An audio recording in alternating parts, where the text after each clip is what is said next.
r/AskReddit, people of Reddit who survive on less than 8 hours of sleep, how? I remember one time in my life where I woke up feeling fully refreshed, and I've never forgot that moment ever since. Step 1.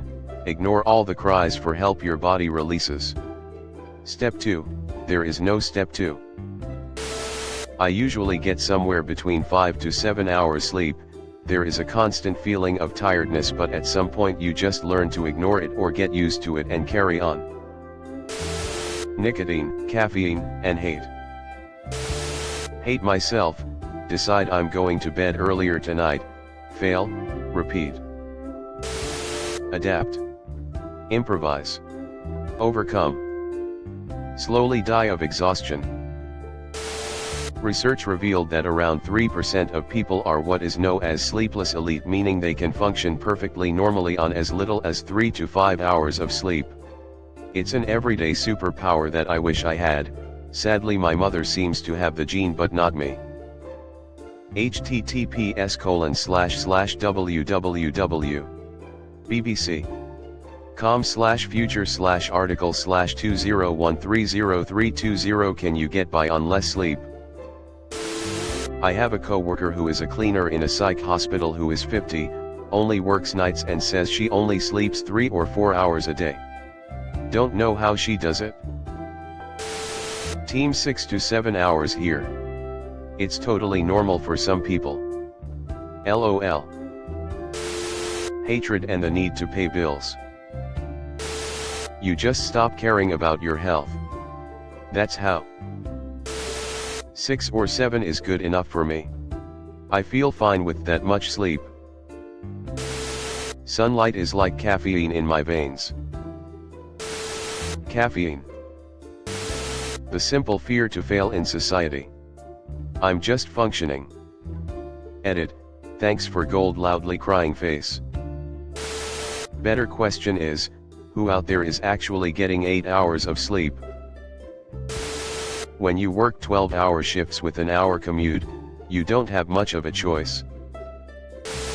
Friendly neighborhood sleep scientists stopping in. Most adults need 8 to 9 hours to function optimally. This is supported by a pretty robust body of research. Shorter sleep duration than this is associated with performance decrements across a variety of domains, and there is evidence for negative impacts on physiological health in the short and long term as well. Sleep is key to processes like restoration in various physical systems. There is also growing evidence that short sleep interferes with consolidation of memory from short to long-term storage. Sleep and relationships also appear to affect each other reciprocally. Good relationships promote good sleep, and bad sleep can hurt relationship functioning. TLDR, it's bad for you, bro, for the vast majority of people, anyway, even if it feels like it isn't. Sleeping too much is also associated with negative outcomes. For example, sleeping more than 9 hours is predictive of elevated cardiovascular risk. There is limited but growing evidence that some people are true short sleepers who may experience fewer or no apparent negative cognitive effects of short sleep. This phenomenon is poorly understood, but is being investigated increasingly. Research is slowed in part by the difficulty of finding participants who are true short sleepers, but it is clear that most of us are not in this category, even if we think we are. The truth, according to the best available evidence, is that the vast majority of adults need 8 hours for best results. It is also critical to note that it is not clear whether people who feel like they experience no negative effects from short sleep are at lower risk for well-established physiological costs of short sleep, such as elevated cardiovascular risk. Emerging evidence is beginning to suggest that even if you feel you are not experiencing psychological or physical costs of short sleep, your actual physical health costs may be the same as for people who do feel the cognitive effects of short sleep. See for example, Williams et al. 2021. You can improve the quality of your sleep by prioritizing sleep hygiene. This includes having a regular bed/wake time each day, even on the weekends. There's no such thing as catching up on lost sleep, not in a true sense. You can't undo the damage completely. Further, some evidence is beginning to indicate that the tempting practice of sleeping in on weekends to try to repay sleep debt has negative effects beyond the sleep that has already been lost. A consistent bed/wake schedule is one of the best gifts you can give yourself. Other tips you may have heard include minimizing light exposure, especially to blue light, for a few hours before bed. There is limited evidence about the effectiveness of things like phones' native settings for blue light reduction, so consider getting some filter glasses to put on when you are approaching bedtime, and avoid screens. Other good resources are available via you googling it, smiley face. You may think you are getting more sleep than you are. Smartphones and wearables can help track your sleep to try to assess how much you're getting. Alexa can alert you if you snore at night, which can indicate sleep problems. This tech isn't as good as research-grade sleep actigraphy or polysomnography, but it's getting better. If you go this route, be sure you don't get obsessive about the data and quantifying or gamifying it. Good sleep is the goal, not making your phone happy at all costs. If you struggle with falling or staying asleep, the Veterans Administration has good, evidence-based smartphone apps you can download to help coach you and build good habits. Sweet dreams. Follow up edits below here. Caffeine is definitely worth thinking about when thinking about your sleep hygiene as well. For example, my sleep is fairly delicate, but getting better, thanks to science. So I won't start a new serving of coffee after noon or finish one after 2 p.m. Caffeine can compound sleep problems because although it can help you get through the day, it is very easy to then have it interfere with nighttime sleep latency, how long it takes you to fall asleep, quality, or quantity. If you are using caffeine to get through the day because you're tired and dragging, it may well feel useful within days, but be detrimental to your sleep and performance across days. It's like putting a band-aid over a fresh wound to cover it immediately, but then ripping it off that night before the underlying problem has healed. If caffeine is interfering with your sleep quality, consider switching to something caffeine-free to fill that space as an afternoon ritual. You may find that the break in your routine still helps refresh you without interfering with a good night's rest. You can use your phone or other smart devices to remind you to start winding down and getting ready for bed in advance of your bedtime. I have my spare speakers remind me with phrases like "You're a sleep scientist," "Go to bed, it's important," and "Go to bed now, it promotes a healthy immune system." Additionally, pretty much any flat-screen TV has, buried in its annoying, hard-to-navigate settings menu, an auto-off timer feature. Do some quick Googling to figure out where the setting is on your TV and set it to turn off at a certain time each day. Similarly, if you have smart plugs or switches in your home, you can set them to turn lights off at a given time. Mine are set to go off in advance of my mandatory bedtime. You only have to set this up once, and then every night, your smart home will help nudge you toward bed. Sure, you might be tempted to turn the TV on to finish an episode or to turn the lights back on and finish the chapter you're reading, but anything you can do to decrease friction in the direction of your target bedtime and good sleep hygiene will help. A parting thought: I once heard a very eminent colleague speak on this subject, and he said if you were a sleep scientist, if you understood sleep and its importance the way I do, you would never shortchange yourself on another night of it. I found that quite sobering because I am a sleep scientist, I do understand the importance. And I was still shortchanging myself. Many cultures today have succumbed to the glorification of business, in which it is seen as some kind of badge of honor to not need much sleep. For almost all of us, however, 8 to 9 is the magic number, and we can't shortchange that fact. Just ourselves. See some great free resources from the VA here on sleep basics, improving your sleep, and evidence-based tools for serious sleep intervention if you need to up your ZZZ game. Financial disclosures: my sleep research has been funded by various institutes at the National Institutes of Health and not by commercial interests, and I do not have any financial interest in any sleep services or products, so I have no competing interests to disclose. No choice. I do this neat little trick where I borrow a few hours from the end of my life every time I don't get enough sleep. Been doing it for years and I don't see any potential problems or downsides. You don't even notice. No caffeine needed, no sugar needed, I never get into REM, so I don't really ever get that same rested feeling others get.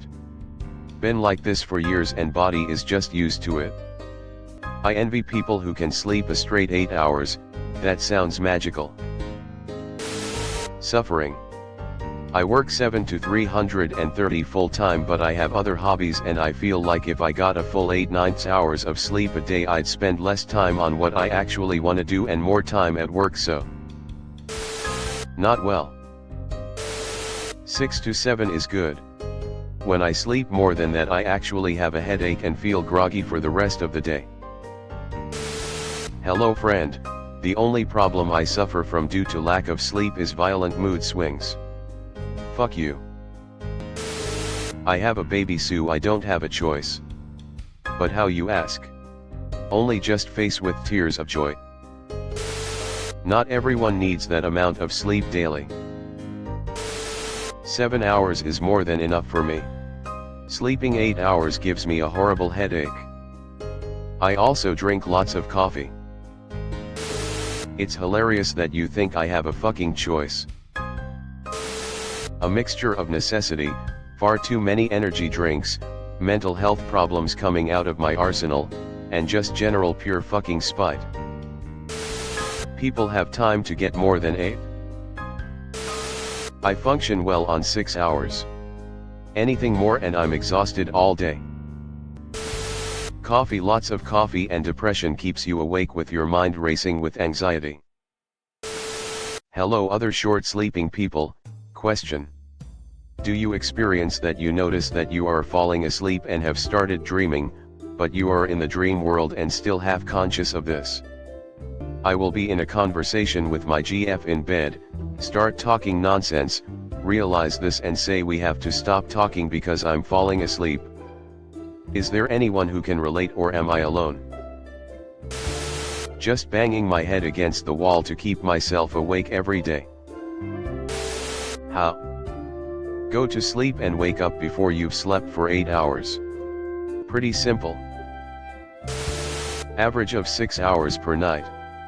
Got used to it after 1 or 2 weeks. 8 hours feels good, but enjoying my free time awake for 2 more hours sounds better. Using Survive for anything less than 8 hours? Really? LOL. I am currently running on about 2-ish hours of sleep. I couldn't fall asleep last night until about 4 AM, and I have to get up to go to my babysitting job at 6:30. I'm at my job right now, and the kid is still asleep. I have a caffeinated drink. I have ADHD, so it calms down my brain, and I'm taking a break from homework. I don't know how I do it, but I feel like maybe that isn't very healthy.